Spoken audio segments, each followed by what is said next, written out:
Save the date, September 22nd, Monday 11 a.m. నమస్తే, welcome to Suman TV. నేను పద్మిని. ప్రస్తుతంతో పాటు ప్రముఖ ఆధ్యాత్మికవేత్త లక్ష్మీ నరసింహస్వామి ఉపాసకురాలు శ్రీమతి స్రవంతి గారు మనతో పాటు ఉన్నారు. మాట్లాడదాం అక్క. నమస్తే అక్క. నమస్తే పద్మిని. ముందుగా మీకు దసరా దేవి శరన్నవరాత్రుల శుభాకాంక్షలు. ఏమన్నాను నేను? మీకు కూడా ఆబ్వియస్లీ అందరికీ కూడా శుభాకాంక్షలు. Thank you. శరన్నవరాత్రులు ఈ 9 రోజులు కూడా చాలా చాలా కాస్మిక్ ఎనర్జీ ఉండేటటువంటి రోజులుగా ఖచ్చితంగా చెప్తుంది మన శాస్త్రం. అందుకే ఎటువంటి పరిస్థితుల్లో 9 డేస్ని యూటిలైజ్ చేసుకోండి అని చెప్తుంటారు. ఒక్కసారి మీరు కూడా పలుమార్లు చెప్పి ఉన్నారు, అమ్మవారికి నవరాత్రులు చేయటం మొదలు పెడితే అప్పటి వరకు జీవితం ఒకటి, దాని తర్వాత జీవితం ఒకటి. ఎర్ర సిరాతో కూడా మనం నోట్ చేసి పెట్టుకోవచ్చు ఈ మాటల్ని అని ఢంకా బజాయించి మరీ చెప్పారని అనడంలో ఎటువంటి అతిశయోక్తి లేదు. అయితే వివరంగా మనం మాట్లాడుకుందాం అక్క. అంటే ఎలా చేసుకోవాలి, ఏం చేసుకోవాలో అందరికీ తెలిసినప్పటికీ ఏ రోజులు మొదట బాలా త్రిపుర సుందరితో మొదలుకొని మహిషాసుర మర్దిని వరకు సపరేట్ వీడియోస్ లాగా ఒకవేళ మనం ఇస్తే ఈ 9 వీడియోలు ఉపయోగపడేలాగా ఎవరెవరు ఏమేం చేసుకోవాలి చెప్తారా? తప్పకుండా చెప్తాను. మొదటి రోజు బాలా త్రిపుర సుందరి అమ్మవారి నవరాత్రులు చేస్తే చాలా మంది ఫ్యామిలీస్ని నేను చూశాను. చాలా సెటిల్మెంట్ అనేది ఆ ఫ్యామిలీస్కి వచ్చిందని ఖచ్చితంగా చెప్పుకోవచ్చు. నాకు 17 సంవత్సరాలు అప్పటి నుంచి ఉపాసనలో ఉన్నా. ఒక్కొక్క సంవత్సరం ఒక్కొక్కటి కొత్తగా అనిపిస్తుంటుంది, కొత్తగా తెలుస్తూ ఉంటుంది. నేను ఎక్కడికైతే పూజలకి వెళ్ళేదాన్నో ఆవిడ ఇవాళ ఒకళ్ళు ఎవరైనా వస్తే గనక ఆవిడని నన్ను కలుస్తానని చెప్తారు. ఆవిడని అటైర్ చూసి మీరు ఆవిడని కలవద్దు, చేయొద్దని చెప్పి నాకు చెప్పొద్దు అని అన్నారనమాట పూజలు చేశారు. అంటే సింపుల్ గా వచ్చారు, ముతక చీర కట్టుకుని వచ్చారు, అమ్మ ఆవిడని కలవడానికి వీల్లేదు అనడానికి లేదు.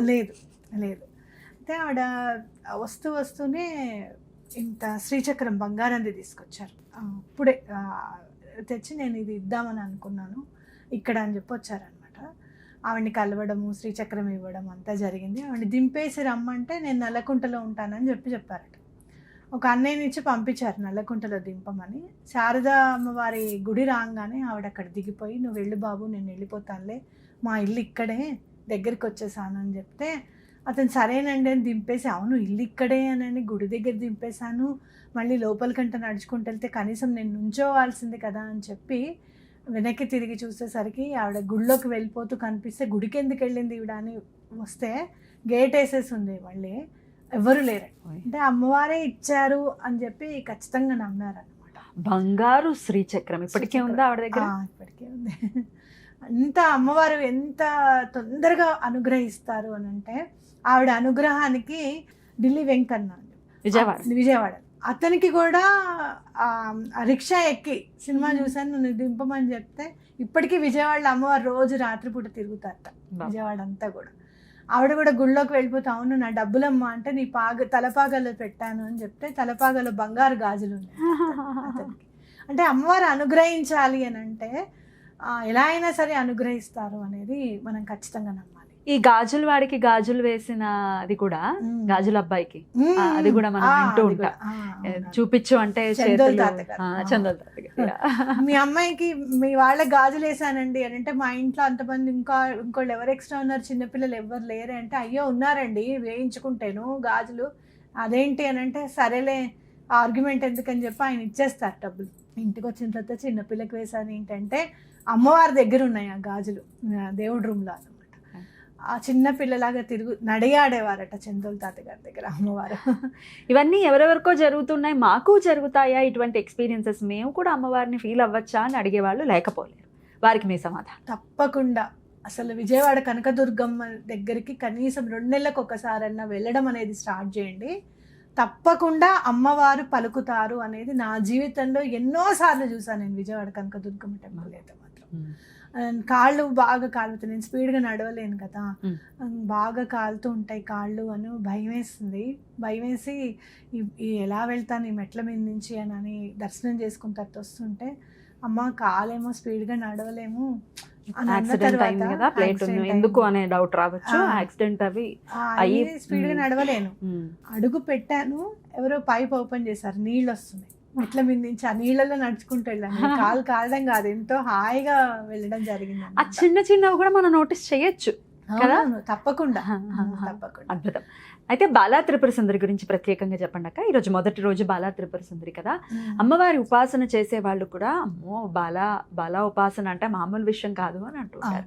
ఏమిటంత వైశిష్ట్యం ఏంటి అని అంటే, చిన్న పిల్లల్ని తొందరగా మచ్చిక చేసుకోగలము, మనం ఎలా అయినా సరే మాట వినేటట్టుగా చేసుకోగలం. అలా అమ్మవారిని బాలా త్రిపుర సుందరి దేవి రూపంలో కనుక మనం పూజిస్తే చాలా తొందరగా అనుగ్రహిస్తుంది అమ్మవారు అని చెప్పచ్చు. మరి చిన్నపిల్ల కదా, ఎలాంటి శౌర్యం ఉంది అమ్మవారికి అని అంటే, బండాసుర పుత్రుల్ని వధించింది అని చెప్పి అమ్మవారిది బాలా విక్రమనందిత అని నామం ఉంటుందన్నమాట. అంత చిన్న పిల్లప్పుడు 9 ఏళ్ల పిల్లప్పుడు బండాసురుణ్ణి వాళ్ళ పుత్రుల్ని వధించింది అమ్మవారు అని చెప్పి చెప్తారు మనకి లలితా శాస్త్రం. మరి అమ్మవారు చిన్నపిల్ల రూపంలో ఎందుకు ఉద్భవింపజేశారు, తనలో నుంచి చిన్నపిల్లని ఎందుకు ఉద్భవింపజేశారు అని అంటే గనక, అమ్మవారికి చిన్నపిల్లలంటే చాలా ఇష్టము, మాట్లాడాలంటే చాలా ఇష్టం అట. నాతో మాట్లాడడానికి ఎవరైనా ఉంటే బాగుండు అని చెప్పి బాలని ఉద్భవింపజేశారట. అర్థమైంది అంటే ఏంటి, మనసు కల్మషం లేని పిల్లలు ఎలా అయితే ఉంటారు, చిన్న పిల్లలకి ఒక చాక్లెట్ ఇస్తే ఆనందపడిపోతారు, అట్లా అమ్మవారు చిన్నగా అనుగ్రహం ఏదైనా చూపించిన, మనం పూజ చేసుకుంటున్నప్పుడు అట్లా పూబడినా గబుక్కున మనం పూజ చేసుకుంటుంటే ఎవరన్నా నేను ఇవాళ మీ ఇంటికి రావాలనిపించిందండి అని ఎవరన్నా వచ్చినా ఆవిడ రూపంలోనే మనం చూడాలి అని చెప్పి, చిన్న విషయాలకు కూడా అల్ప సంతోషం అంటాం చూసావా, ఆ సాటిస్ఫాక్షన్ అనేది, తృప్తి అనేది కనబరచాలి అని చెప్పి మనం నేర్చుకోవాలి. అయితే అమ్మవారు మరి బాల రూపంలో మనం ఎలా పూజించాలి అంటే, మీరు చక్కగా లలితా శాస్త్రం తప్పకుండా చదువుకోండి, దుర్గా ద్వాత్రింశ నామాలు తప్పకుండా చదువుకోండి, కలశం పెట్టాలి, కలశ స్థాపన చెయ్యాలి, మా ఇంట్లో వద్దంటారండి, ఇవన్నీ వదిలేసేయండి. అసలు ముందు అమ్మవారి ఎంట్రన్స్లోకి మనం అడుగుపెట్టి లోపలికి వెళ్ళాలి.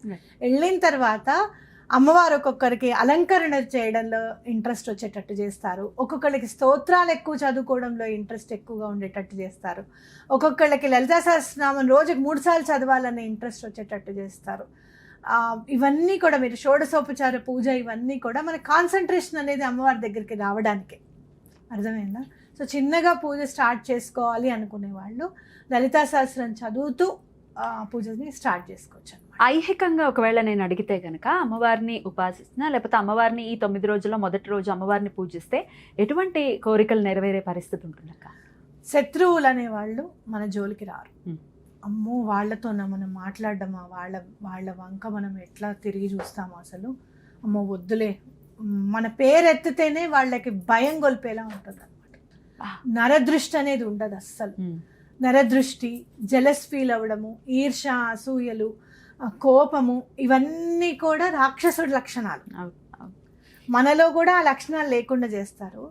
అట్లాగే అవతల వాళ్ళ లక్షణాలు ఉన్నవాళ్ళు మన జోలికి రాకుండా చేస్తారు. ఇంకోటి చెప్పనా, అహంకారం అనేది ఇట్లా గడ్డిని ఎట్లయితే పీకేసి ఈజీగా ఇట్లా పడేస్తామో, బాలా త్రిపుర సుందరి అమ్మవారిని గనక పూజిస్తే మనలో ఉన్న అహంకారాన్ని అలానే తీసి బయటపడేస్తారు అమ్మవారు.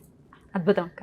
ఎన్నోసార్లలో నేను అనుకున్నాను, నేను చాలా ప్రాబ్లమ్స్ నేను సాల్వ్ చేయగలుగుతాను, ఎలాంటి ప్రాబ్లం అయినా నేను సాల్వ్ చేయగలుగుతాను అని అనుకున్నప్పుడు, నాకు ఒక క్లయింట్ నుంచి మొన్న మీకు చెప్పాను కదా, మనం ఎప్పుడైనా ఉమెన్ కంటెంట్ చేయాలనుకున్నప్పుడు ఆ విషయం తప్పకుండా ఉపయోగపడుతుంది.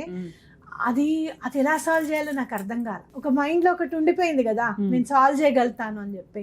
అలా కాదు అని చెప్పి సర్వస్య శరణాగతి చేసి, ఇది నా స్ఫురణకి రావట్లేదు, నువ్వు ఎలా మాట్లాడమంటావో నువ్వు చెప్పమ్మా, ఏది చెప్పినా కూడా కాదంటున్నారు, ఇక నువ్వే స్ఫురణకు వచ్చేలాగా చెయ్యి అని దండం పెట్టుకున్న 10 నిమిషాలకు వచ్చింది పద్మిని, ఎలా మాట్లాడితే ఆ ప్రాబ్లం సాల్వ్ చేయగలుగుతాము. సో నేనేమంటాను అంటే, నేను అన్న మాట ఎక్కడైనా గనక మనం ఉపయోగిస్తే, అది నువ్వు కాదు, నేను చేయాల్సిన పని నీతో చేయిస్తున్నాను అని అమ్మవారు చక్కగా చెప్తారు. అది మీరు నమ్మండి ఖచ్చితంగా.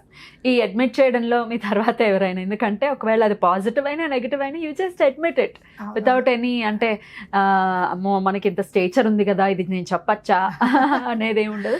దట్స్ సో బ్యూటిఫుల్ అక్క. ఎప్పుడైనా కూడా ఎవరైనా నేను ఎలా ఫీల్ అయ్యాను అనేది చెప్తే, వాళ్ళ జీవితంలో ఎప్పుడైనా అలాంటి సందర్భం వచ్చినప్పుడు ఈ మాట ఒక మార్గదర్శిగా పనిచేస్తుంది అని చెప్పడంలో నాకు ఎట్లాంటి అతిశయోక్తి లేదు.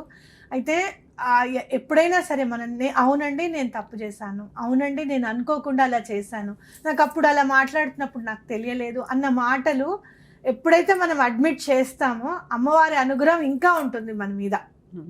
ఆ కల్మషం అనేది ఉండదు కదా, డెఫినెట్ గా అమ్మవారు ఇంకొక దారి ఇంకా ఈజీగా చూపిస్తారు అనేది ఖచ్చితంగా చెప్పుకోవాలి. లాస్ట్ వీడియోలో ఒకసారి మీరు చెప్పున్నారు, ఒకవేళ లలితా సహస్రనామం రాని వాళ్ళు, చదవలేని వాళ్ళు, అంత టైం ఉండొచ్చు ఉండకపోవచ్చు వారి వారి ఇదిని బట్టి ద్వాదశ నామాల్ని ఖచ్చితంగా చదువుకోవచ్చు అని లాస్ట్ వీడియోలో చెప్పారు. ఒక్కసారి ఈ వీడియోలో కూడా చదివి వినిపించండి అక్క. సో అన్ని రోజులు కూడా వచ్చేటట్టు నేను ప్లాన్ చేసుకుంటాను. అన్ని రోజుల్లో కూడా ఈ ద్వాదశ నామాలు చదువుకోవచ్చు కదా, ఓ 11 టైమ్స్ చేయొచ్చు. చదువుకోవచ్చు. మ్యాటర్ ఆఫ్ 2 minutes ఒకసారి ఈ వీడియోలో కూడా చదువుతాం.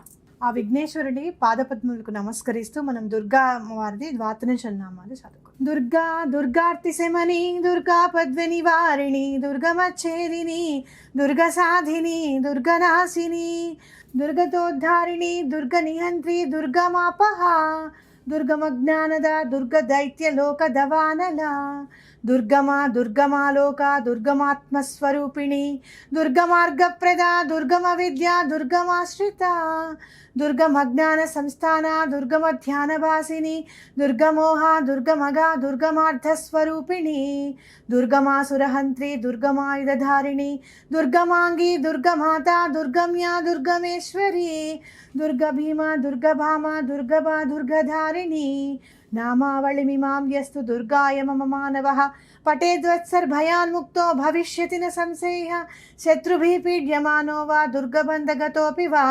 ద్వాత్రింశన్నామ పాఠేనాముచ్యతే నాత్ర సంశయః. ఇది శ్రీ దుర్గా ద్వాత్రింశన్నామావళి స్తోత్రం. అద్భుతం. ఇదైనా చదువుకుని 9 రోజులు కూడా ఇది ఒక 11 సార్లు 2 నిమిషాలు పడుతుంది. ఓ 11 సార్లు మీరు ఆల్రెడీ లాస్ట్ వీడియోలో చెప్పారు. ఇది స్వయంగా అమ్మవారే ఇచ్చినటువంటి నామాలు. అయితే లలితా సహస్రం అనేది చదవడం అనేది, స్టార్ట్ చేయడం, నేర్చుకోవడం అనేది ఈ 9 రోజుల నుంచి మీరు మొదలు పెడితే గనక ఈ 9 రోజులు కూడా చాలా పవర్ఫుల్ ఎనర్జీ అనేది మనం చూస్తాం ప్రకృతిలో కూడా. కాబట్టి నేర్చుకోవడానికి ట్రై చేస్తే చాలా తొందరగా నేర్చుకోవడానికి అవకాశం ఉంటుంది. మీరు లలిత సహస్రనామంలో చదివితే కూడా హయగ్రీవుడు, అగస్త్యుడు రహస్య సంవాదే, అంటే వాళ్ళిద్దరు కూర్చుని మాట్లాడుకుంటూ, రహస్య సంవాదం అంటే అది రహస్యంగా ఉండాలి, అది ఎవరు చదువుకోకూడదు.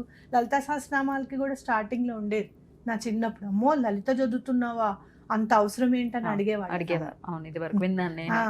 అట్లా అని కాదు, రహస్య సంవాది అంటే ఏంటంటే వాళ్ళిద్దరే కూర్చొని ఆ విషయం గురించే చాలా ఇంపార్టెంట్ గా మాట్లాడుకుంటున్నారు.